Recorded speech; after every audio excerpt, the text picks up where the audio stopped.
A Christmas Carol by Charles Dickens. Stave 5. The end of it. Yes, and the bedpost was his own. The bed was his own. The room was his own.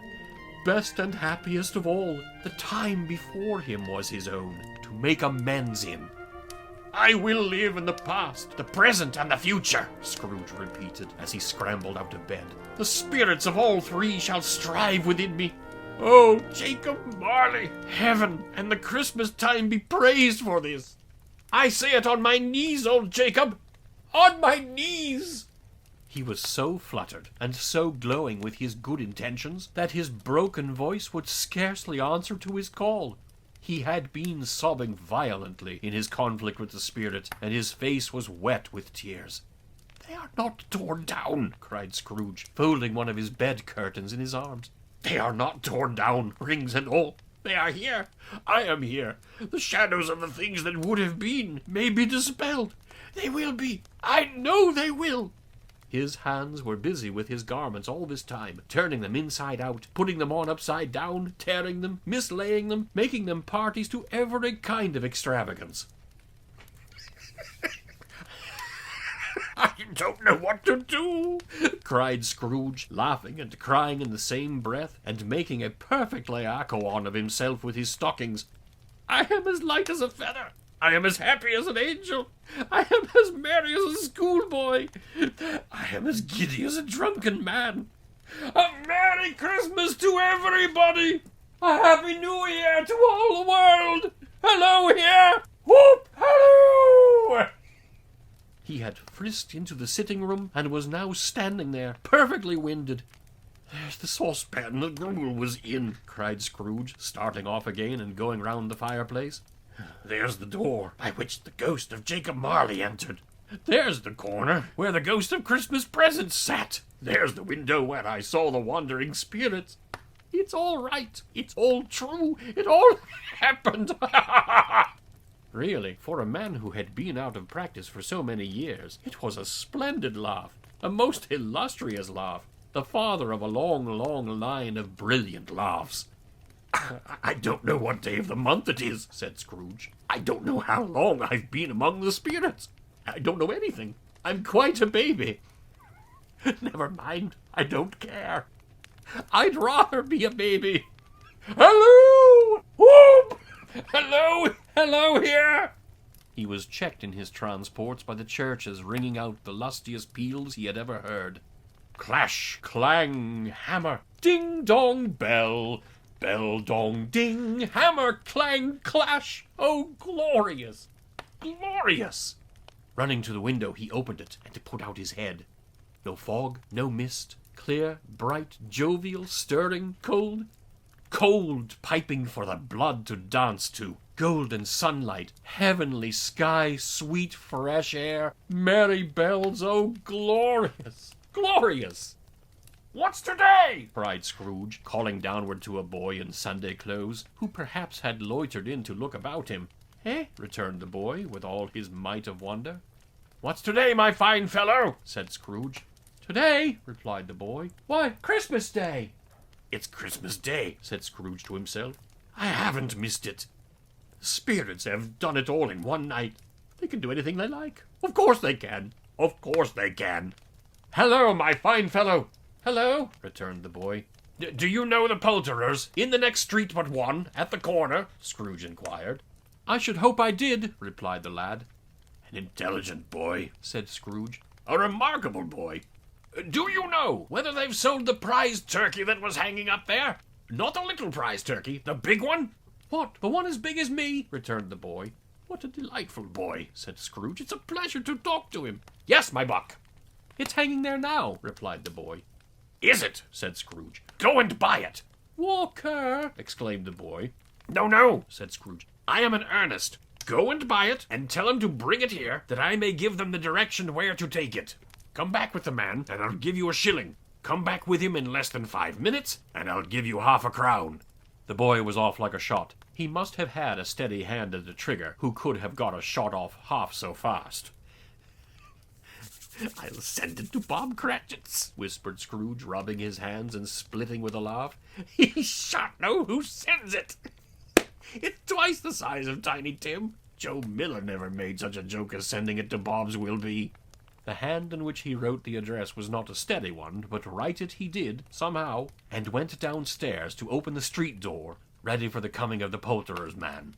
As he stood there, waiting his arrival, the knocker caught his eye. I shall love it as long as I live, cried Scrooge, patting it with his hand. I scarcely ever looked at it before. What an honest expression it has in its face. It's a wonderful knocker. Here's the turkey. Hello, whoop! How are you? Merry Christmas! It was a turkey. He never could have stood upon his legs, that bird. He would have snapped 'em short off in a minute, like sticks of sealing wax. Why, it's impossible to carry that to Camden Town, said Scrooge. You must have a cab. The chuckle with which he said this, and the chuckle with which he paid for the turkey, and the chuckle with which he paid for the cab, and the chuckle with which he recompensed the boy, were only to be exceeded by the chuckle with which he sat down breathless in his chair again, and chuckled till he cried. Shaving was not an easy task, for his hand continued to shake very much, and shaving requires attention, even when you don't dance while you are at it. But if he had cut the end of his nose off, he would have put a piece of sticking plaister over it and been quite satisfied. He dressed himself, all in his best, and at last got out into the streets. The people were by this time pouring forth, as he had seen them with the ghost of Christmas present, and walking with his hands behind him, Scrooge regarded every one with a delighted smile. He looked so irresistibly pleasant, in a word, that 3 or 4 good-humoured fellows said, Good morning, sir, a Merry Christmas to you. And Scrooge said often afterwards that of all the blithe sounds he had ever heard, those were the blithest in his ears. He had not gone far, when, coming on towards him, he beheld the portly gentleman who had walked into his counting-house the day before, and said, Scrooge and Marley's, I believe? It sent a pang across his heart to think how this old gentleman would look upon him when they met, but he knew what path lay straight before him, and he took it. My dear sir, said Scrooge, quickening his pace, and taking the old gentleman by both his hands, how do you do? I hope you succeeded yesterday. It was very kind of you. A Merry Christmas to you, sir. Mr. Scrooge? Yes, said Scrooge. That is my name, and I fear it may not be pleasant to you. Allow me to ask your pardon. And will you have the goodness? Here Scrooge whispered in his ear. Lord bless me, cried the gentleman, as if his breath were taken away. My dear Mr. Scrooge, are you serious? If you please, said Scrooge. Not a farthing less. A great many back payments are included in it, I assure you. Will you do me that favor? My dear sir, said the other, shaking hands with him, I don't know what to say to such munificent— Don't say anything, please, retorted Scrooge. Come and see me. Will you come and see me? I will, cried the old gentleman, and it was clear he meant to do it. Thank ye, said Scrooge. I am much obliged to you. I thank you 50 times. Bless you. He went to church, and walked about the streets, and watched the people hurrying to and fro, and patted children on the head, and questioned beggars, and looked down into the kitchens of houses, and up to the windows, and found that everything could yield him pleasure. He had never dreamed that any walk, that anything, could give him so much happiness. In the afternoon he turned his steps towards his nephew's house. He passed the door a dozen times before he had the courage to go up and knock, but he made a dash and did it. Is your master at home, my dear? Said Scrooge to the girl. Nice girl. Very. Yes, sir. Where is he, my love? Said Scrooge. He's in the dining-room, sir, along with mistress. I'll show you upstairs, if you please. Thank ye. He knows me, said Scrooge, with his hand already on the dining-room lock. I'll go in here, my dear. He turned gently and sidled his face in round the door. They were looking at the table, which was spread out in great array, for these young housekeepers are always nervous on such points, and like to see that everything is right. Fred, said Scrooge. Dear heart alive, how his niece by marriage started. Scrooge had forgotten, for the moment, about her sitting in the corner with the footstool, or he wouldn't have done it on any account. Why, bless my soul, cried Fred. Who's that? It's I, your Uncle Scrooge. I have come to dinner. Will you let me in, Fred? Let him in? It is a mercy he didn't shake his arm off. He was at home in 5 minutes. Nothing could be heartier. His niece looked just the same. So did Topper when he came. So did the plump sister when she came. So did everyone when they came. Wonderful party, wonderful games, wonderful unanimity, wonderful happiness. But he was early at the office next morning. Oh, he was early there. If he could only be there first, and catch Bob Cratchit coming late. That was the thing he had set his heart upon. And he did it. Yes, he did. The clock struck 9, no Bob. 1:15, no Bob. He was full 18 minutes and a half behind his time. Scrooge sat with his door wide open, that he might see him come into the tank. His hat was off before he opened the door. His comforter, too. He was on his stool in a jiffy, driving away with his pen as if he were trying to overtake 9 o'clock. "Hello," growled Scrooge in his accustomed voice, as near as he could feign it. "What do you mean by coming here at this time of day?" "I am very sorry, sir," said Bob. "I am behind my time." "You are?" repeated Scrooge. "Yes, I think you are. Step this way, sir, if you please."